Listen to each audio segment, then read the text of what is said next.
In this session, we will learn how to identify whether the given number is a rational number or an irrational number. In order to do such an identification between the two, we need to understand and find out the decimal expansions, which is nothing but a simple decimal representation of the given fraction. For example, 1 by 2 can be written as 0.5, 2 by 3 as 0.6666, which continues infinitely, and many more.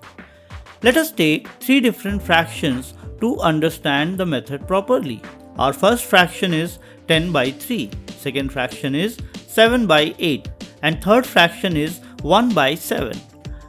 Now, moving back to our first fraction, let's find its decimal expansion. 10 divided by 3 using simple division method.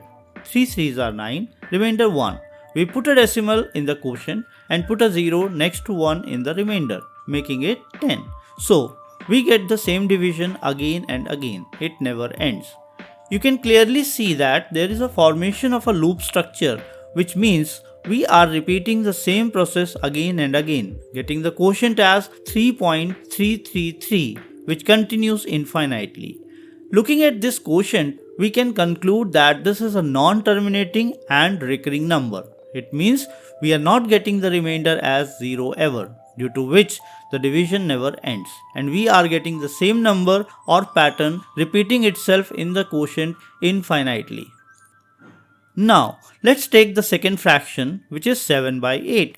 Use the simple division method and see how this one goes ahead.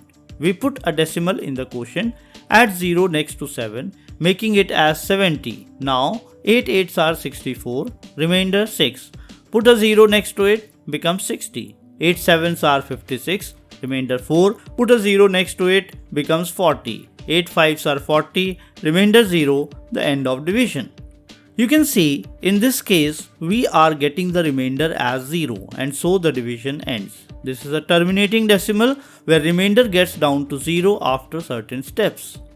Now let's take our third fraction, which is 1 by 7. Let's solve this also using simple division method and see how this one goes ahead. We put a decimal in the quotient, add 0 next to 1, making it as 10. Now 7 1s are 7, remainder 3. Put a 0 next to it. 7 4s are 28, remainder 2. Put a 0 next to it. 7 2s are 14, remainder 6. Put a 0 next to it. 7 8s are 56, remainder 4. Put a 0 next to it. 7 5s are 35, remainder 5. Put a 0 next to it. 7 7s are 49, remainder 1. And it looks like a never-ending division, as we aren't getting a 0 in the remainder. How do we conclude this fact? Observe carefully. There is a pattern repeating itself, forming a loop. We got the remainder as 1, the point from where we had started this division. It means that if we continue the division, we are going to get the same numbers in the quotient again. This is another case of non-terminating and recurring division, similar to the first one, which was 10 by 3. The pattern in the quotient is repeating infinitely. Now, if we look at the division of 10 by 3, the quotient is 3.333, which continues infinitely. You see, 3 is repeating itself infinitely in the quotient. How do we write it mathematically? It's simple. Just put a bar, a small line over the repeating pattern or the recurring set of numbers in the quotient, which in this case is 3. So, 3.333, which continues infinitely, can be written as 3.3, which is the decimal expansion of 10 by 3. So, whenever you see a number or a group of numbers with a small bar over it, which is the repeating pattern, do understand that it is the recurring decimal expansion, where the numbers under that bar are repeating itself over and over again, infinitely. We will represent all the recurring decimals using the standard notation in this course. 7 by 8 is terminating and non-recurring pattern, and thus no bar anywhere. Its decimal expansion is 0.875. On the other hand, 1 by 7 is a non-terminating recurring decimal. with the repeating pattern as 142857 after the decimal. So we put a bar over this pattern, showing this as the recurring pattern. Its decimal expansion is 0.142857 with a bar over 142857. These are the decimal expansions of the given number, which can be easily found using simple division method. Both the above examples are of real numbers, which are also rational numbers. Looking at these patterns carefully, we can say that the decimal expansion of rational numbers will either get us the remainder as 0 or not 0. An example of terminating decimal expansion is 7 by 8, where we got the quotient as 0.875 and remainder as 0. Whenever we get the remainder as 0, we say that it is a terminating decimal expansion. On the other hand, if we take the example of 10 by 3, which is 3.3, we observe that the remainder never comes down to 0. And a pattern, in this case, 3 is repeating itself infinitely. This is a case of non-terminating recurring decimal expansion. It is not mandatory that we always get a repeating pattern in case of non-terminating decimals. We may also get non-repeating numbers in the quotient, even in cases of non-terminating decimals. An example to elaborate this fact could be 0.10, 110, 1110, 1111, which continues infinitely. You see, there is no repeating pattern. We get 10, then 110, then 1110, and so on. We can quote many similar examples of such non-terminating, non-recurring decimals. Now, in case of remainder is not equal to 0, we can also have non-terminating and non-recurring decimal expansion. So, we have two options here. In cases where the remainder is not equal to 0, but only one option in cases where the remainder is 0. Whenever we get terminating decimals or non-terminating recurring decimals, we conclude that these are rational numbers. On the other hand, whenever we get non-terminating, non-recurring decimals, we conclude that these are irrational numbers. Another example of irrational number could be root 2, whose decimal expansion is 1.414213562337, which continues infinitely, or even pi, whose decimal expansion is 3.14159265358997, which continues infinitely. Both are non-terminating, non-recurring decimals. So, you see, based on the value of a number's decimal expansion, we can easily identify whether it's a rational number or an irrational number. Terminating decimal is a rational number. Non-terminating recurring decimal is also a rational number. But non-terminating non-recurring is an irrational number.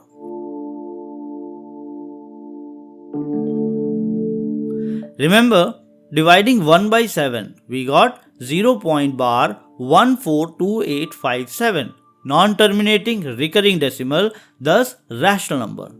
Another example in this category could be 3.572. Another example of terminating decimals could be 3.142678, which is a rational number, because the remainder in this case gets reduced to 0 after certain steps in its simple division method. One more example of non-terminating recurring decimals could be 1.27, which is also a rational number.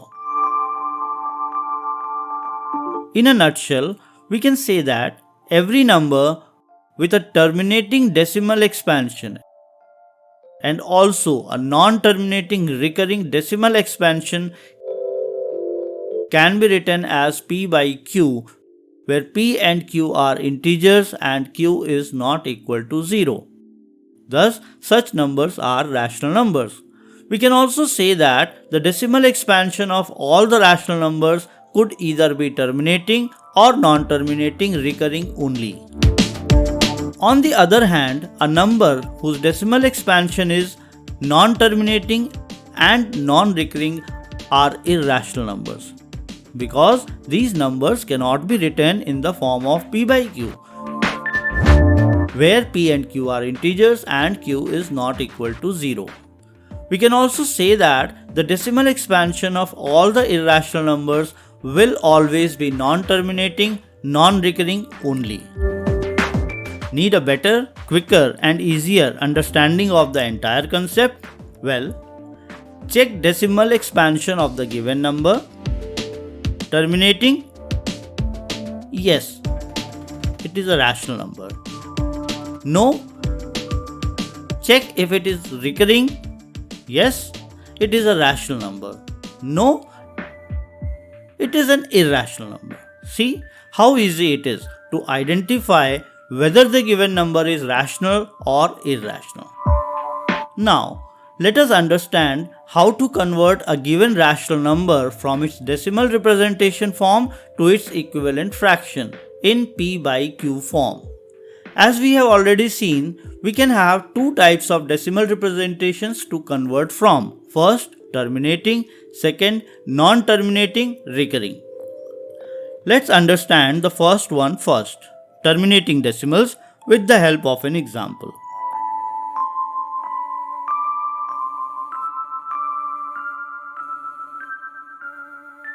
Convert rational number 3.142678 in the form p by q. We can say that there are 6 digits after decimal in this example, which are 142678. It means if we want to remove this decimal, we have to shift the decimal 6 places towards the right hand side, which will get past 8, and thus decimal will be removed. For this, the number will get divided by 1, 0, 0, 0, 0, 0, 0. 6 zeros after 1, as there are 6 digits movement of decimal towards its right hand side. You must have already learned all this in your previous course. So we get 3142678 divided by 1000000, which could be further simplified. Both the numerator as well as denominator can be divided by 2. So let's do it. And we get 1571339 in numerator and 500000 in the denominator. Finally, we get a fraction as 1571339 by 500000, where 1571339 is p and 500000 is q, written as p by q. Both are integers and clearly q is not equal to 0. Thus 1571339 by 500000 is the required rational number in the form p by q for the given decimal representation of rational number 3.142678. Let's understand the second one now, non-terminating, recurring. Convert 0.3, which is 0.33333, which continues infinitely as a fraction in the form p by q. Let x be 0.33333, which continues infinitely. Let's name this as equation 1. Look at the given number and find out how many digits are there in the repeating pattern. In this case, it is 1. The number 3 is recurring. So, the number of repeating digits is equal to 1. Next, we have to find the multiplier, which depends on the number of repeating digits. Since it is 1 in this case, the multiplier would be 10. If the repeating digits would have been 2 in count, the multiplier would have been 100. In case of 3000 and so on. Now, multiplying by 10 on both the sides of equation 1, we get 10x is equal to 3.33333, which continues infinitely. How did we got it? Simple. When we multiply a given decimal with 10, the decimal shifts one place towards its right. Since it was 0.33333, 3, after multiplying it with 10, we get 3.33333, which continues infinitely. Had the multiplier been 100, the decimal must have shifted 2 places towards the right. In the next step, we get 10x is equal to 3 plus 0.33333, as we have expanded 3.33333 to 3 plus 0.33333 by separating out its integer part and decimal part. Here, 3 plus 0.33333 is equal to 3.33333. Substituting the value of x from equation 1 in the above equation, we get 10x is equal to 3 plus x. Since x is equal to 0.33333, it means we can write x in place of 0.33333. In the above equation, x from the right hand side could be moved to the left hand side of equal sign to solve it further, which makes it minus x. We get 10x minus x is equal to 3. Now 10x minus x is equal to 9x, which gives us 9x is equal to 3 in the next step. Solving it further, we get x is equal to 3 by 9 by applying the rules of cross multiplication in the equation, which gets reduced to 1 by 3 by dividing both the numerator and the denominator by its common factor 3. So the value of x is 1 by 3 expressed as a fraction for 0.3. Here 1 is p, 3 is q, written as p by q, where p and q both are integers and q is not equal to 0. 1 by 3 is the rational number for 0.3 represented in p by q format. Let's do another similar example. Show that 1.272727, which continues infinitely, can also be written as 1.27, can be expressed in the form of p by q, where p and q are integers and q is not equal to 0.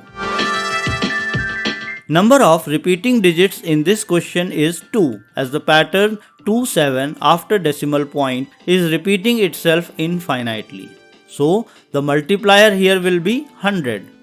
Let x be 1.272727, which continues infinitely. Name this equation as 1 for future references. Multiplying by 100 on both the sides of equation 1, we get 100x is equal to 127.272727, continues infinitely. Now we have to write 127.272727 in its expanded form as a sum of 1.272727 and the remaining number. Thus we get 100x is equal to 126 plus 1.272727. Since x is equal to 1.272727, we can write x in place of 1.272727 in the above equation. Solving it further, we get 100x minus x is equal to 126. And then 99x is equal to 126. In the next step, we get x is equal to 126 by 99 by cross multiplication.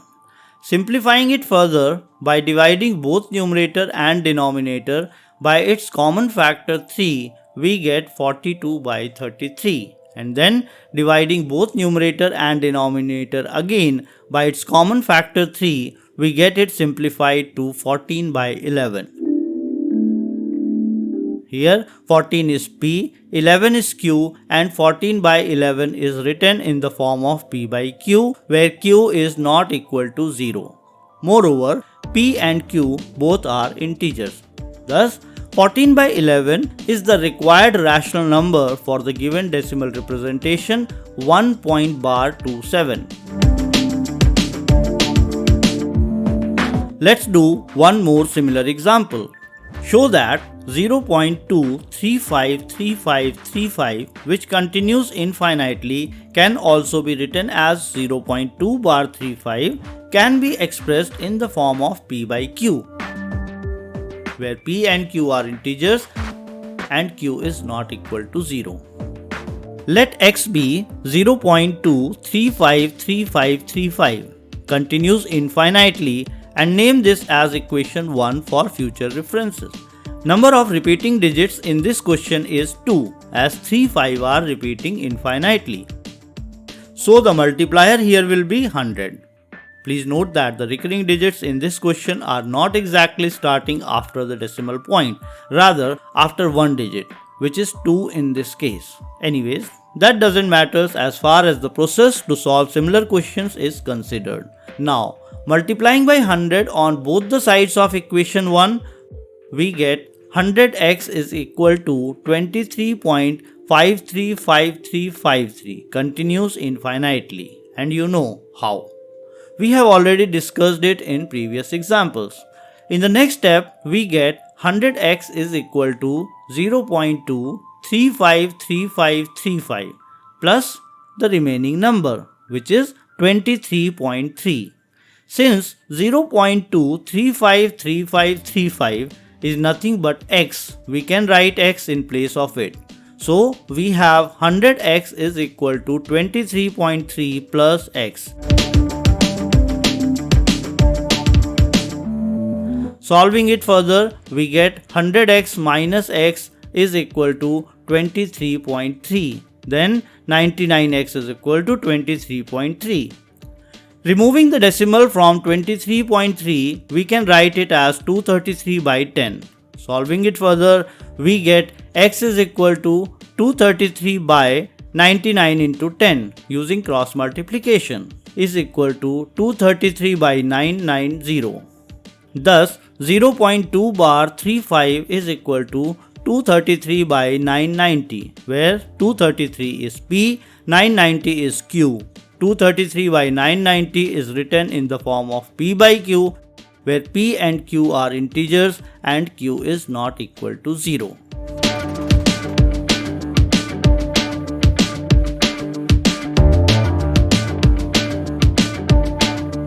Now, in the next example, we are going to find an irrational number between 1 by 7 and 2 by 7.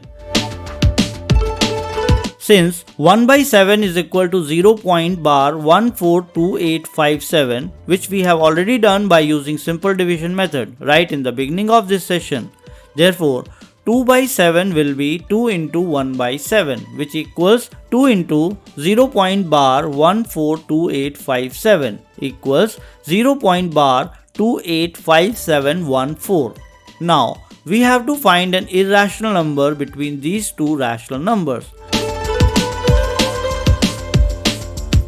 Let S be that one irrational number amongst the many infinite numbers, rational as well as irrational. Although in this question we have to find only an irrational number. Now, S should be such that it is greater than 0.142857 and less than 0.285714, so that it falls somewhere in between these two given numbers. If you look at the given numbers, you can see that before decimal it is 0 in both the numbers. So we write 0 and put a decimal next to it. Now look at the next digits. We have 1 in the first number and 2 in the second number. It means that it should not be less than 1 and greater than 2, lies in between 1 and 2. Since the next numbers varies in both the numbers, so we write 1 right after the decimal point for S. Rest we will take care while choosing the next digit. Now look at the second digits in both the numbers. 4 in the first one and 8 in the next one. It means we can pick up any number in the second digit which is greater than 4 but less than 8. So let's pick up 5 as that number.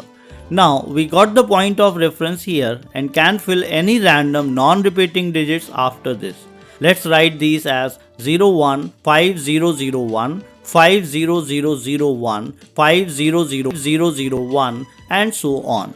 Similarly, instead of 5, We can also pick up 6 as the second digit, as 6 also falls somewhere in between 4 and 8, which are the second digits in both the numbers, after which we can write down random non-repeating digits. So another irrational number here could be 0.1, 601, 6001, 60001, 600001, and so on. Between any two given numbers, we have infinite irrational numbers, even rationals too. We have already learned how to find rational numbers in the previous session. In this session and the previous session, you learned that we can very easily find any number of rational as well as irrational numbers between any two given numbers, apart from many other concepts and relevant examples. Now, what are the operations that can be performed on real numbers, rationals with rational as well as irrational with irrational? What are the properties of results in such cases? What happens when we perform some basic operations between rational and irrational numbers? What about the exponents of real numbers? How the operations involving parts of real numbers are performed? Rationalization. How to solve the expressions containing square roots? In order to understand these and many more concepts along with the relevant examples, join the next session. Thank you for watching and learning. I hope you are not only watching but practicing too. Keep a notebook and pen with you while watching and keep doing the things yourself. Please do not subscribe this channel if you are not ready to practice solving these questions yourself. You just can't learn maths by watching this or any other video or tutorial. Maths is all about practice, practice and practice. Subscribe the channel, like the video if you are in love with maths, or at least you are ready to fall in love with maths. Appreciate the efforts behind delivering the sessions only and only if you really mean it. I will help you understand all the fundamental mathematical concepts in your course before anything else. It is the key behind working out the solutions to all the maths problems. Further, I will also help you understand the processes, tips and tricks, steps and procedures to derive the solutions to these maths problems yourself. If you keep practicing and following, you will learn how to crack and solve all of it yourself. Remember, the more you practice, the more you learn. Please leave your queries, if any, in the comments and I will try to cover it in the upcoming sessions. Believe me, studymare, not anymore.